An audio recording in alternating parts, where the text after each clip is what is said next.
Cyber Monday sales are expected to top $12 billion, driven by discount seekers. It's coming as U.S. consumers set a record for Black Friday in online sales. That's according to Adobe Analytics. For more on how the holiday shopping season is shaping up, we have Jill Standish, Accenture Global Retail Lead. So, Jill, it is great to have you. You're the perfect person to talk to about this. Let's talk, Jill, just first of all, about the holiday shopping season. You've got Cyber Monday. Of course, we're going to be rolling into Christmas here. What are you expecting for this holiday shopping season, Jill? Same as last year, stronger, weaker? What do you think? Well, I think we're all watching the numbers really strongly, aren't we? And the reason is because this season actually started later than in previous years. A lot of our research showed that people weren't going to start shopping until after Thanksgiving, and sure, that happened on Black Friday. Any prediction? I'd say anywhere between 2, 3, 4% up from last year for all of holiday. We're seeing those kind of numbers. Let's see what happens today, though, because it is Cyber Monday. Well, and also, Jill, what struck me about the sort of holiday prediction survey you put out, I guess it was in advance of this, was that people are planning to cut back in a lot of different ways. They're planning to cut back on non-essentials. They're planning to cut back on gifts for extended family and friends because of budget constraints. When do we find out if they've actually done that? Because as we know, what people say they're going to do and what they actually do doesn't always match up. Yeah, the old say-do gap, of course. Well, listen, this is the golden quarter, I like to call it. I don't know if you know what Black Friday really means. It's actually when a lot of companies turn from being in the red to being in the black, and that in terms of profit. So, I mean, we did see this coming. We did see, especially from changes from last year to this year, that people said only 26% said they were going to start early. So that's really low. So it'll be really interesting to see what happens. Again, we're still in the shopping season. It is Cyber Monday. It was Small Business Saturday. And we are seeing a nice uptick. The other thing that really helped on Friday, if you're in the Northeast, is that the weather was nice. So we didn't have any storms keeping people out from trying to shop. And Jill, given that this is a more kind of uncertain backdrop here, macro backdrop, do you all see retailers responding? Are they behaving or adjusting this holiday season in any way versus, let's say, last year?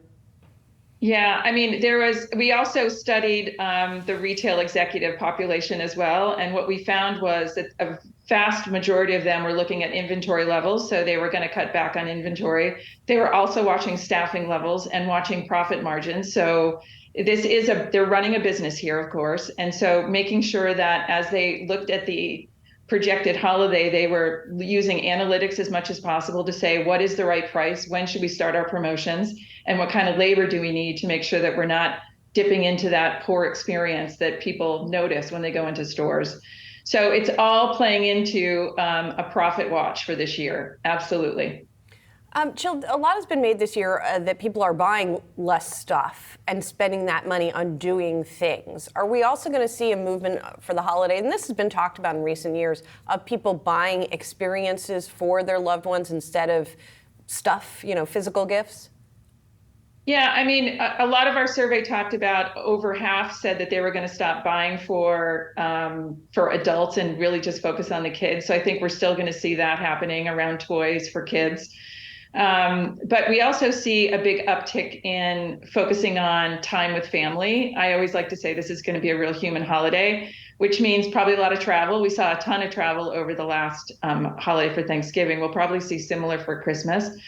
And so people are looking at spending time with their family, and probably the retailers that are going to have a lot of uptick are going to be those focusing on the meal. So hopefully that'll also be something that we watch, is people spending money on entertaining at home. If you think about it, a couple of years ago, we weren't able to do that. So this year we're saying it's going to be a real human holiday. And Jill, the report, you focus a lot on what people are buying this holiday shopping season. What about gifting, Jill? Obviously, that's an important trend too. Any interesting themes or trends you spotted there as you surveyed folks? Yeah, well, again, I talked about the fact that people are not giving to close family and friends, and they're going to focus on the kids. We also saw that a very small percentage of folks were going to be self-gifting. I don't know about you, when I go shopping, sometimes I buy something for my family, but then I buy something for myself. So gifting is really down. We also saw that there was a real focus on gifts that are going to last. So the board games, those things that it's not just a one and done, that actually you can bring out every year. We also saw some cutbacks on extravagant things like watching the budget. I mean, everyone's talking about budget conscious consumer today and being very pragmatic of what they're spending money on. So less decorative lights, looking at the bill for the electric bill, for example. So I think you're going to see a very pragmatic holiday by the consumer because they're watching a budget. Yeah, although I'm always surprised anew every single year that, like, the day after Thanksgiving, when I'm driving back home, that people's lights are already up. Jill, one final question for you, because I know you guys have looked at the issue of cybersecurity as well and surveyed clients about that.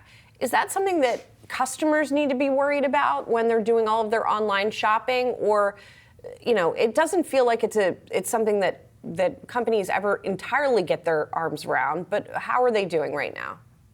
Yeah, I mean, in our survey, actually, 93% of CEOs talked about the importance of cybersecurity and acknowledge that it's a key part of their business. And so the good news is there's a lot of technology that can help there, and most retailers have invested to make sure that it's safe. And, you know, you don't hear about the data breaches like we did in the past, so that's the good news.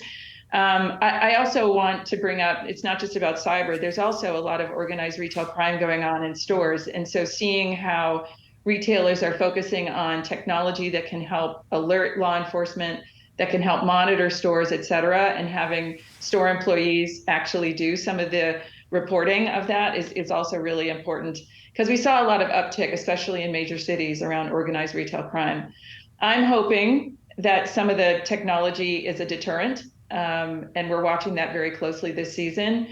But again, that's something that we continually watch. And the good news is that so far anyway, I haven't seen a lot that's happened over the weekend. Let's see what happens next. All right, we'll be watching. Jill Standish, thank you so much, Jill, for joining us today.